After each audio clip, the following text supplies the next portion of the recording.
another this week's Antics stream. So I don't do these all the time.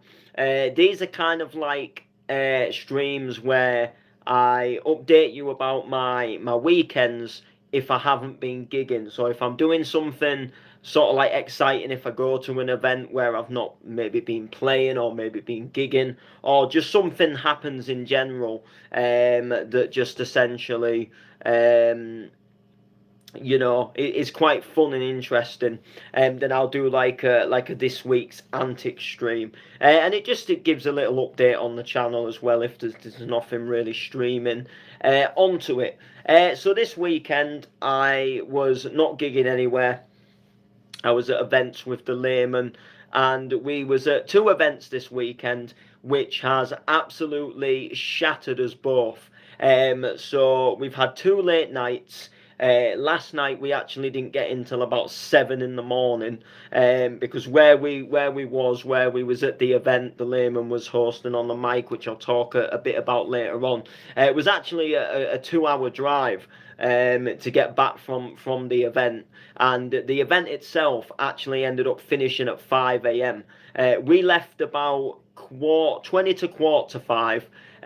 But we called at McDonald's, and by the time we'd sat there and eaten, the event had finished anyway. So we had more or less practically stayed, right until the end of the event, which was absolutely crazy. And it was just a really, really tiring weekend, but it was so fun.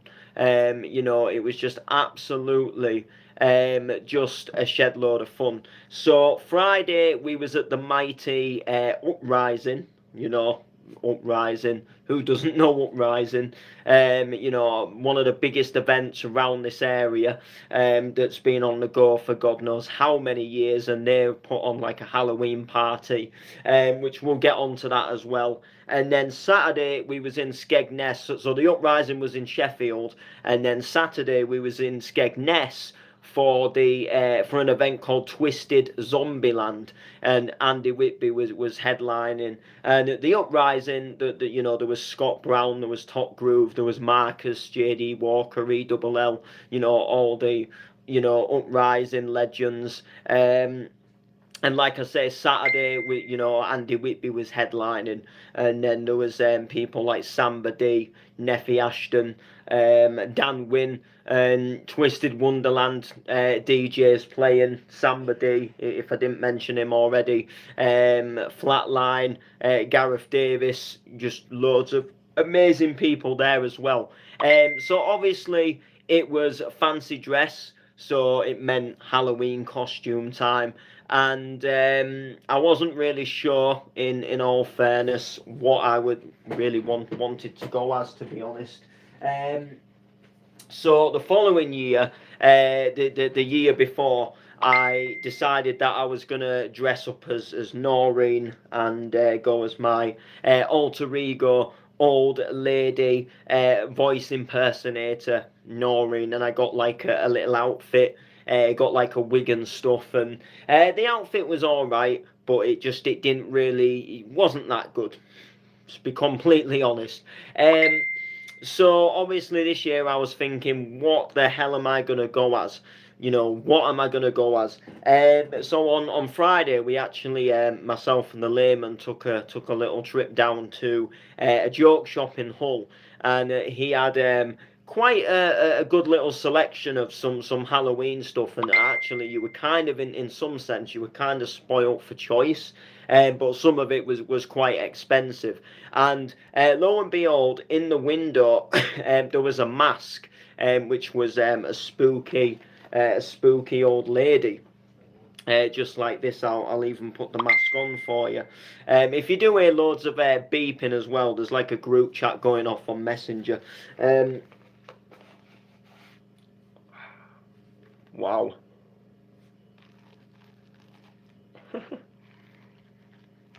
Yes. Can I help you? Yeah, so I found this spooky old lady, and then to me it just seemed like the only thing to do. So you come back as Noreen again, but you come back bigger and better. So I got this little mask, and then I got like a fake cigarette to put in the mask. And then I came back home and I dug out the old outfit from the previous Noreen, and then we just sort of like didn't do too much to it, to be honest. If there was any sort of regret, I just wish I'd done a little bit more with the actual like the dress and stuff, and just made it look a little bit more sort of like spooky, because you had this like real sort of creepy, spooky looking mask, and then you just had like a normal sort of like old lady's outfit underneath. So I just wish I'd done more, like maybe just put some like little tears and rips in it, and just made it look a bit mucky and make it look a bit stained, maybe. Done a bit more with the fake blood, maybe. Um, but nevertheless, it was still an amazing outfit. So I put the outfit on, obviously, to go to Uprising, and not a single person. I think there was one person out of the whole entire rave that actually guessed who I was before I like unrevealed the mask. And it was crazy. And I was just there was two rooms at Uprising. So the second room was hosted by Bounce Elements, which is the Scarborough crew, and the main room was obviously the main room. So I'm pottering around these two rooms, and I'm dressed with my mask on, and sort of like, it's not really clear who I am. Um, but this costume is just getting so much attention. People are wanting pictures with it. People are just absolutely loving it. But but people don't know who it is. And this was like the really fun thing about it. And then myself and the layman, he'd go out to the smoking area. I'd come out to get a bit of air. But I'd keep my mask on, and then people were like, he was like, who do you think it is behind this mask?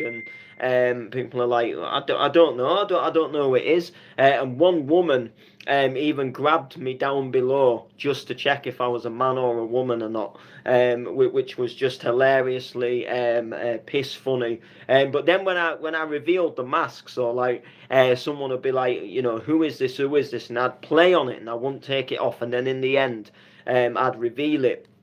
I'd take it off, show them, and they'd be so shocked. They're like, "Oh my days, I can't believe it was you." And they get so like shocked, like, "Oh my God, I can't believe," And I had people going for ages. I even walked past a couple from Hull. One of the DJs was on the lineup playing, in room one. Which massive congratulations to the lead EE for getting that opportunity. I walked straight past them, and they kind of looked at the costume, and they kind of, they were sort of like laughing, and oh yeah, this is, a really good costume, not knowing it was me. And then I just take the mask off, and they're like, it was like, so like, oh my God, it's noble, like actually, as if. But yeah, I got so many people that didn't know who I was. It was just absolutely crazy. And the fun thing is like they know they know me, so they know the person is underneath. So I'm just, and obviously because I'm in a mask, like you can't physically see me laughing. So and the music's pumping, so I'm just like giggling to myself. I'm just grinning and smiling. And they're trying to work out, like who it is, and they think, is it a man or is it a woman? Actually, who is it? The fact that I had no tits, I would have thought that would have given it away that I was a man at least. But it was just a really fun outfit. It's by far one of the best ones that I've ever worn at an event, or just in Halloween in general. I've had some good ones over the years.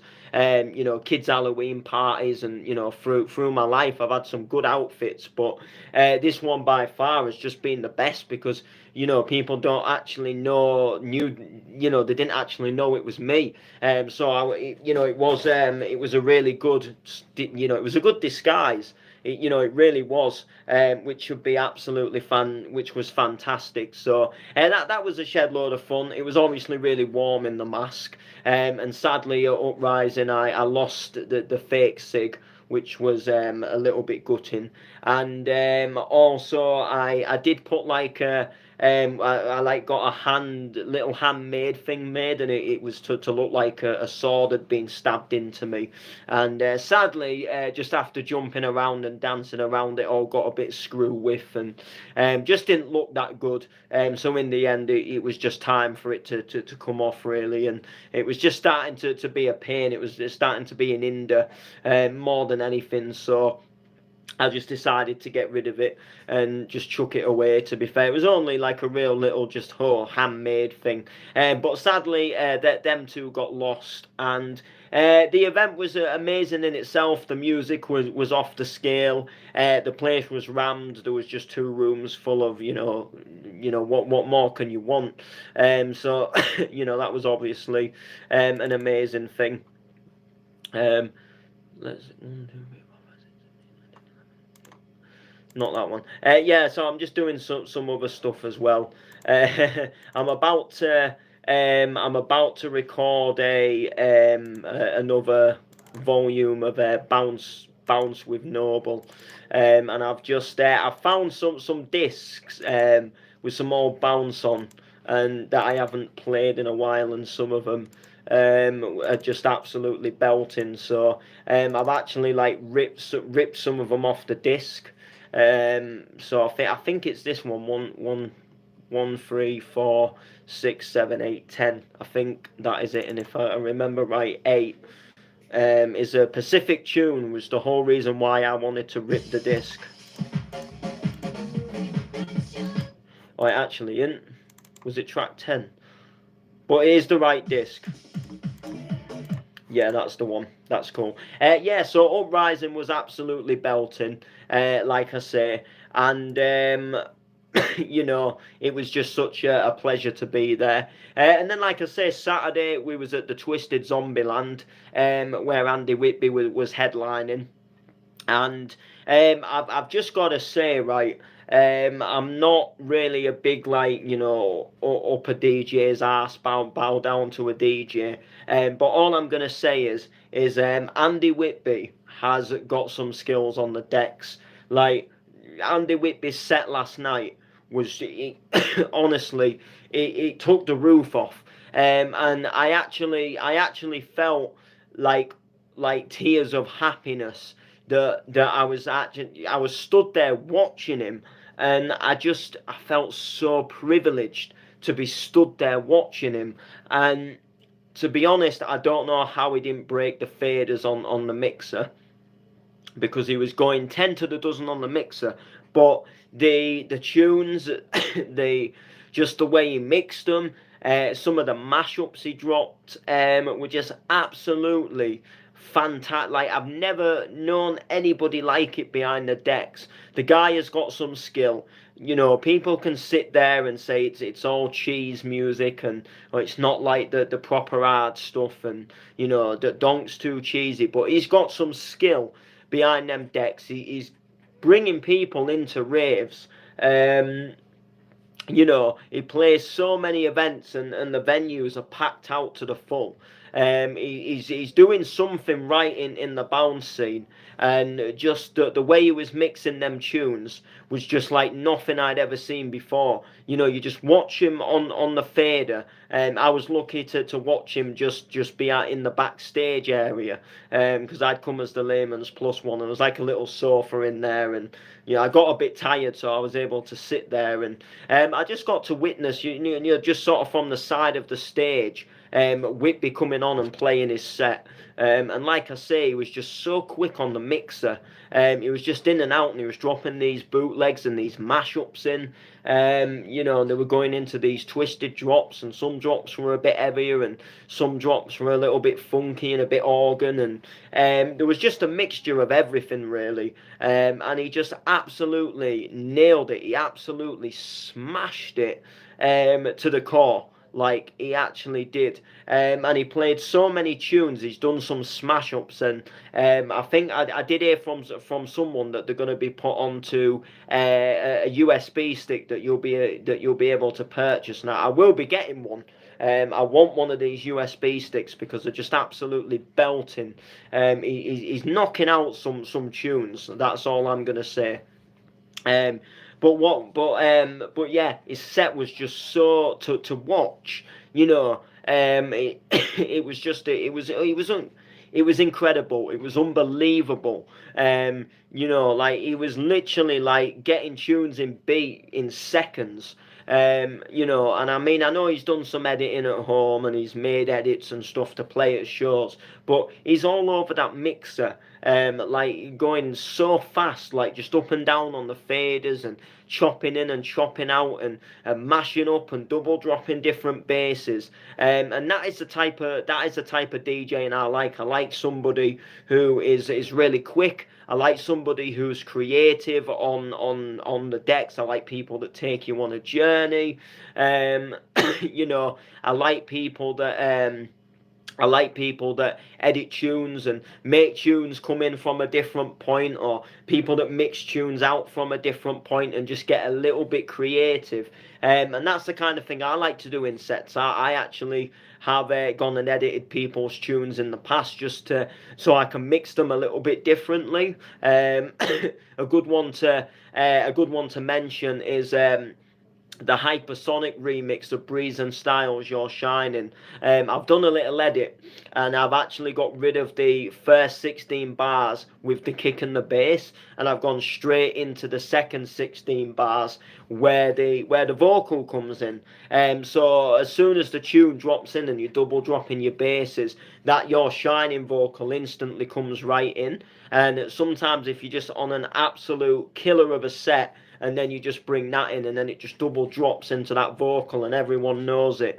It'll work, you know, it can work really well. So it was just absolutely, you know, it's amazing. I love doing things like that, as opposed to just playing a track and then just mixing out from the end of the track. It's quite cool when you can be a little bit creative. So Andy Whitby, you know, doing that kind of thing just smashes it out the park. It's the kind of thing I like. It's the kind of thing I'm interested in as a DJ, and I suppose it's another it's another sort of like reason that inspires me to be a part of the, you know, the bounce sort of scene a little bit more, because it's just you know, it's just such a happy vibe, and it's a happy buzz. It's a happy buzz, most definitely. But yeah, just absolutely buzzed off of it. So it was really good, and like I say, Whitby just smashed it every time. You know, just smashed it every mix really that he did. Got to give a massive shout to the Neffy Ashton. Played a banging set himself, and he also played myself and Lee Wright's remix of Pretty Green Eyes, which I was ever so buzzed. It's always a buzz when you go to an event and you hear someone playing your own remix. It's, you know, it's quite magical, you know, when you stood there and then you know, a tune that you've worked on or you've worked on with somebody else comes on, and just that buzz that, you know, that someone likes that tune enough that they're going to play it in their own set. Do you know what I mean? Because you know, people that produce all the time will be used to it. People that have releases out most weeks on Bounce Heaven and stuff, they'll be used to it. They'll know that people will play their tunes. But you know, when you're just sort of like an up and coming producer, and you know, you're just learning, and you know, you're starting to get to that point where people are liking what you're doing. You know, it is a buzz, and then when you hear them play it, it's an absolute belter. It's you know, it's a good feeling. It's a really enjoyable feeling to know that people are enjoying what you do, and you know, and what you're making, and you know, they want to play it themselves. So you know, he dropped our Pretty Green Eyes, which was a really good. It was a buzz and a vibe. The Layman was on the mic hosting. The Layman absolutely smashed it. I went live on Facebook and titled it MC Layman because I wanted people to see this, because you know, the thing with the Layman is he's a good host, and he can MC a little bit. He has got a few good bars, and when he's on form, he can, you know, he can spit them well. But because he gets a lot of bookings as a photographer, a lot of people don't really see him as this guy that can MC as well. And I just wanted people to sort of go, well, look, he can do this as well. You know, and that is sort of obviously like a buzz in itself. So And plus it was just a proud moment. I'm watching one of my best friends just up on stage, absolutely smashing it. And you want to get a video, don't you? And I suppose memory for memory of the moment. When I'm at gigs DJing and he's there, he'll often take a pictures and videos of me. So it's always a good vibe. But he absolutely smashed it. So did every DJ, so did every MC. The costume went down well there as well. People just didn't know it was. Some people did recognise me, but some people just didn't know me altogether. So it was kind of a little bit fun in that sense, because even when they revealed the mask, they don't expect it to be like the person it is, like a type of person it is, like just a young lad with glasses. So it's quite a cool thing, because they're saying, like, I wonder what's behind the mask. Is it a man? Is it a woman? So it was just a really enjoyable vibe. But like I say, we didn't get in until like 7 in the morning. And I was actually quite gutted and disappointed with myself, because what I was going to say is we was driving back home, and I was very, very tired. I was absolutely shattered. And I went like really, really far home without falling to sleep. And we didn't get too far. I think we got right to the roundabout just near the M180. And the sat nav was saying, it was telling us to go there, then go the M18 and then M62. And we was thinking, is the bridge shut? And we was looking online, and we couldn't see out where the bridge had shut. There was nothing that said the bridge had shut. And then when we got to the roundabout, we actually took the wrong turning and went onto the M180 anyway. And I'd got all that far with not falling asleep, and then I fell asleep. And then next thing, I wake up, and we've just come over the Humber Bridge, so it actually turned around and gone back. And we were just sort of like coming into Hull. I absolutely just felt terrible. Absolutely shattered. He dropped me off, and then I just came in and went straight to sleep. And I didn't wake up till like 3:15, 3:15, 4:45, or something like that, which was just absolutely crazy. And I don't feel like I've been up long now, and it's already like nearly 11 o'clock at night, and I'm thinking, I've like literally missed half the day. But when you do 2 raves and you have 2 late nights, what do you expect? I mean, I think we got home about 4, 5 on Saturday morning. I think I slept until about 11, half 11. And then, we was back out again on, on the Saturday night. For the Twisted Zombieland. So, it's obvious you're going to be quite tired when you rave for 2 days on the trot. And I'm thinking, like people went to Uprising, and then they're like, oh, I'm totally done in. Uprising's done me in. Absolutely shattered from Uprising. And I'm thinking, we've done 2 raves, and, we're going again. I was thinking yesterday, we're going again. And you're saying you're shattered, and look at us going at, we're doing it again. We're going to another rave again. And not only that, we're driving like, Layman's driving like 2 hours. So it's just over an hour to get to Sheffield. And then we drive it there, we rave all night, and then we drive it back. And then the next day we're driving 2 hours to Skegness, raving all night, taking pictures. He's hosting on the mic, I'm helping out, taking a few pictures. I'm raving around and dancing in a warm mask, getting real sweaty. And then we're driving back again 2 hours. And I'm thinking, like people go to like one rave, and they don't even rave that often. They go once in a blue moon, and then it shatters them out. And I'm thinking, where's the like us? Like, where is the like us? Why aren't people like us? Why are you tired? Why are you tired? You shouldn't be tired. Like, you honestly shouldn't be tired. That's the crazy thing.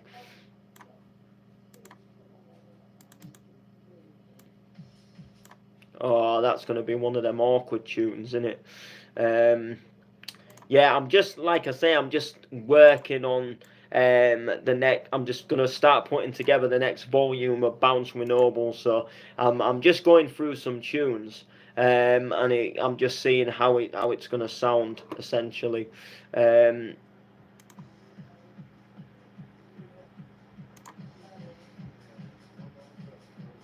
Yeah, so that's gonna be.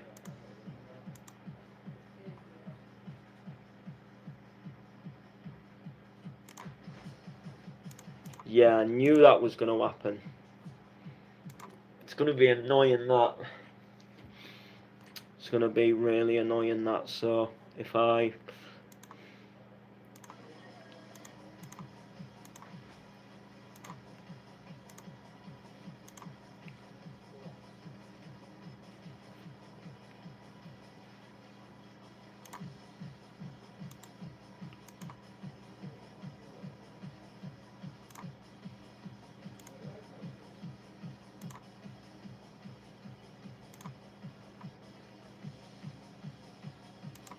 Yeah, we'll get there definitely. So yeah, that is going to do it for this week's Antics, this weekend's Antics stream.